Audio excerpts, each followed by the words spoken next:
Donc vous venez chez moi au petit matin sans rendez-vous parce que vos collègues apprécient Monsieur Sicard.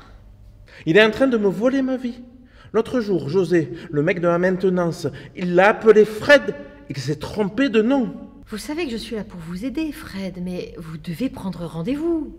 Demain, Alicia le voit encore pour une autre mission, la restauration de documents. Il va encore s'en sortir comme un chef. Maintenant que vous êtes là, je vous en prie, passons sur le fait que c'était ma journée de repos. Ah, et aussi je voulais vous rendre ça. Mais je n'archive pas les boîtes vides, Fred, vous auriez pu la jeter. Merci quand même. Quoi qu'il en soit, je vous écoute. Ben voilà, plus personne ne fait attention à moi, je suis un peu comme un vieux bigorneau sur son rocher, à marée basse. Allez, et comment se passent vos nouvelles expériences de loisirs? Des rencontres? Oui, je me suis inscrit au club de jardinage Château en Fleurs.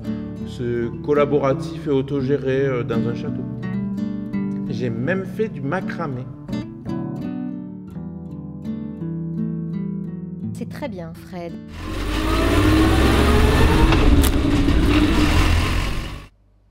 Allez, fini les pauses café, Daniel. Au boulot maintenant, viens m'aider. Ouais. On va préparer un dossier pédagogique pour les enseignants sur la laïcité qu'on mettra en ligne. Ah, si ça te fait plaisir. Regarde, on va d'abord aller sur notre site. Tu vois là? Ce sont nos archives en ligne, c'est-à-dire les documents numérisés qui sont mis à disposition pour les internautes. Tu y trouveras l'état civil, les recensements de population, les registres matricules ou les délibérations communales. C'est un espace qui a vocation à s'enrichir de nouvelles numérisations au fur et à mesure. Et là, voilà, ce sont nos ressources éducatives. Dans cet espace, les enseignants retrouvent notre offre en termes de visites et d'ateliers aux archives, mais aussi tous nos archives packs, nos expositions disponibles auprès, nos jeux sérieux et nos dossiers documentaires. On rajoutera d'ailleurs notre dossier ici. Et donc, il faut qu'on sélectionne dans nos fonds des documents pertinents pour aider les collégiens à se questionner sur les origines de la laïcité en France. Je vois. Et on va utiliser ça. Exactement ça. Comme tu dis, c'est un journal officiel de 1905. C'est là que sont publiés les textes législatifs et réglementaire de la République française et je trouve qu'il serait parfait pour illustrer la loi de séparation des églises et de l'État par exemple. Mais on va aussi aller chercher d'autres documents pour compléter. Lis-le pendant que je prépare le document. Tu veux pas que je tape plutôt? Ah non, ça c'est moi. Et au fait, c'est carrément la jungle ici. C'est toi qui as fait la déco? Mais qu'est-ce que j'ai dit, Daniel? Tu te concentres. Et puis si la déco te va pas, retourne dans ta cellule, tu auras le temps de lire tranquille. Non, mais c'est juste que c'est très marrant comme déco. Et puis en plus, c'est très assorti à nos chemises. Ben moi, je préférais quand tu portais ta combi orange en prison. Très bon, Fred. Il manque juste un bruit d'ambiance, comme par exemple des cacatoès ou des oiseaux tropicaux. Non mais qu'est-ce que tu fais avec mon téléphone? Arrête ça tout de suite et rends-moi mon téléphone. Oh, ça va, monsieur Picot. On peut bien faire une petite pause. Mais non, on est loin d'avoir fini. On fait que commencer. Allez, on regarde les autres documents. En parlant de pause, tu sais avec qui je vais manger ce midi? Avec Alicia. Alicia, tu sais ta collègue là. On va se faire des petits plats, on va discuter. Il y aura des potins, sûrement de toi.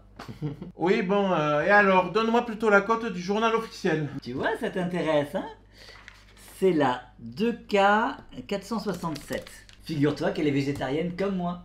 Et du coup, on va sûrement partager nos petits plats, elle va me faire goûter, je lui ferai goûter, là, c'est bon, des petites galettes, sarrasin, tout ça. Bon, ça suffit, Daniel. T'es fatigant. Va plutôt ranger ça en 3D. Attention, sujet sensible on dirait, hein? Allez, à plus, chef. Bon, maintenant il me saoule, il me fait perdre mon temps. Il a peut-être réussi à embobiner Alicia et tous les collègues, mais ça va pas durer longtemps. Ah. Je vais appeler son agent de liaison, il va voir. Oh non, mais... La guigne, il a changé mes codes. C'est pas vrai, c'est un fléau ce type. Bon...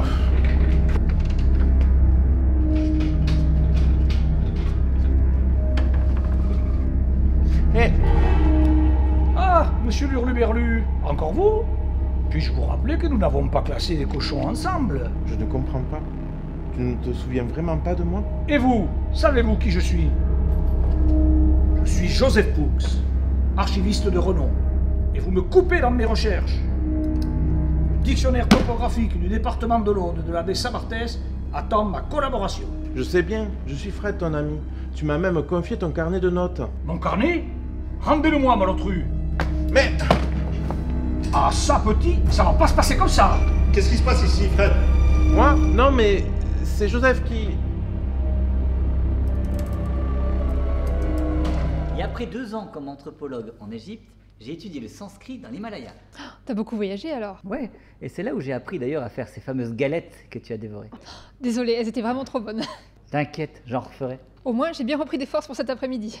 Je sais plus si je t'avais dit, mais j'anime des ateliers de paléographie. Une fois par mois, les lecteurs viennent aux archives, on s'entraîne à déchiffrer des textes en français, en occitan et même en latin. C'est indispensable pour comprendre les archives anciennes que nous conservons. D'ailleurs, si ça te dit, tu es le bienvenu au prochain cours.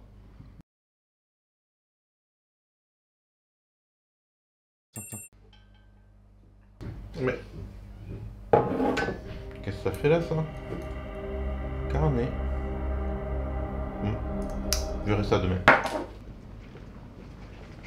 Ah Fred, vous tombez bien. Je peux tout vous expliquer? Non. Non, Daniel m'a déjà parlé. Et je trouve votre nouvelle idée pour faire connaître nos fonds vraiment brillante. Aussi, nous allons organiser une murder party. Une quoi? Une murder party.